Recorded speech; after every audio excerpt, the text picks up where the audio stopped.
पादहस्तासन,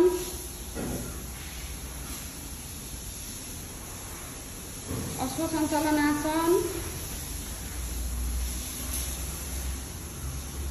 दण्डासन,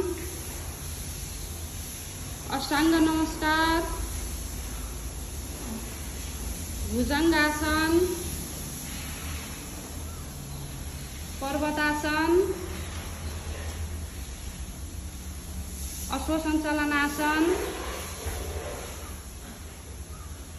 पादहस्तासन, हस्त उत्तानासन,